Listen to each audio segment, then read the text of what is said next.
The record-breaking Avengers Infinity War trailer dropped Wednesday, leaving fans with an infinite amount of questions. We saw Thanos' Josh Brolin finally join the fray in an attempt to collect the 6 Infinity Stones, all-powerful tools forged by the universe's oldest cosmic entities, in his quest to balance the universe. The purple-skinned villain's mission threatens all of existence, forcing the heroes of the Marvel Cinematic Universe, including the Avengers, the Guardians of the Galaxy, Spider-Man, Black Panther and Doctor Strange, to assemble for the first time, standing as the only opposition to Thanos and his army of super-powered followers. One of those followers makes a brief first appearance in the trailer, launching a spear easily caught by Steve Rogers' Chris Evans. The attacker is Proxima Midnight, a member of Thanos' menacing guard known as the Black Order. The Black Order aren't just Thanos' loyal acolytes, they're his children, a recent addition to the Marvel Comics canon. Proxima Midnight was a master combatant and one of Thanos' most fierce warriors. With her near invulnerability and superhuman strength, endurance and speed, she poses a vicious threat for the former Captain America, who abandoned his famous shield at the end of Captain America Civil War. Proxima's siblings include Ebony Maw, Cull Obsidian and Corvus Glaive, the latter being the only other Black Order member to make an appearance in the trailer, and the villains will get an assist in the form of the Outriders, who comprise the horde of creatures invading Wakanda. In the earliest moments of the trailer, a dazed and distraught-looking Bruce Banner Mark Ruffalo lies in rubble. He's discovered by Doctor Strange, Benedict Cumberbatch and Benedict Wong, a Hulk-sized hole in the roof behind them. The location later revealed to be Strange's Sanctum Sanctorum in New York's Greenwich Village. Thor Ragnarok spoilers ahead. Last we saw him, Bruce Banner flung himself out of a spaceship to trigger a transformation into the Hulk in order to help thwart an attack on Asgard. With the battle won, the Hulk was present when Thor Chris Hemsworth took the throne of a now-destroyed Asgard. Sometime later, Thor and half-brother Loki Tom Hiddleston were confronted by the Sanctuary 2, a massive, imposing ship belonging to Thanos. It's clear some kind of scuffle happened. The trailer confirms Loki is in possession of the Tesseract, one of Thanos' highly coveted Infinity Stones, and it seems the Hulk got his big green ass kicked.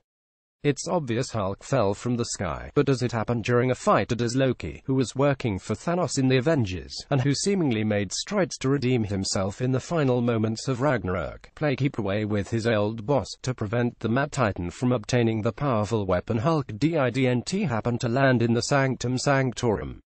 He was sent there by Loki, who knows of Doctor Strange's headquarters after a visit in Ragnarok. Loki only appears briefly in the trailer, but things aren't looking good for Thor's scheming half-brother. At the end of Thor Ragnarok, Loki helps shepherd his fellow Asgardians onto a spaceship version of Noah's Ark as Asgard is irreversibly destroyed.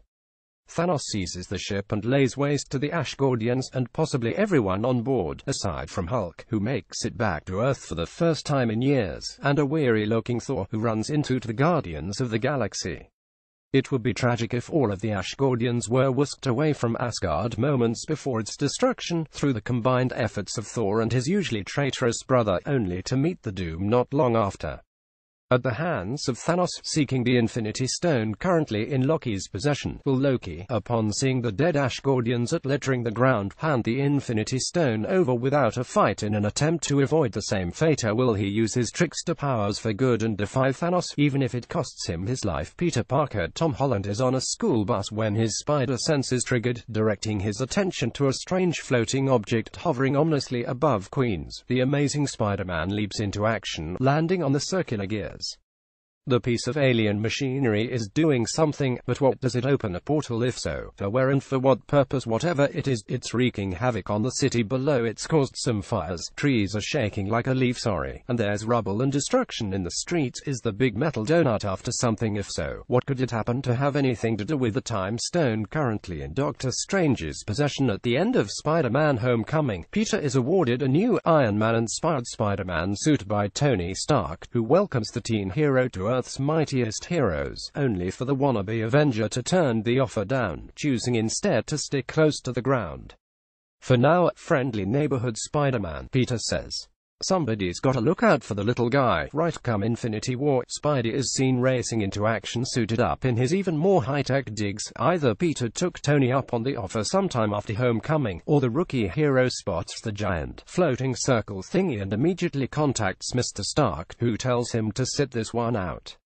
Because Peter is Peter and there are people to help. Tony lets Underoos in on the action, but with the caveat he suit up in his newly tailored Iron Spider armor, because S is getting real and Spidey is going to need as much protection as possible. All these questions and more will be answered when Avengers Infinity War hits theaters May 4th.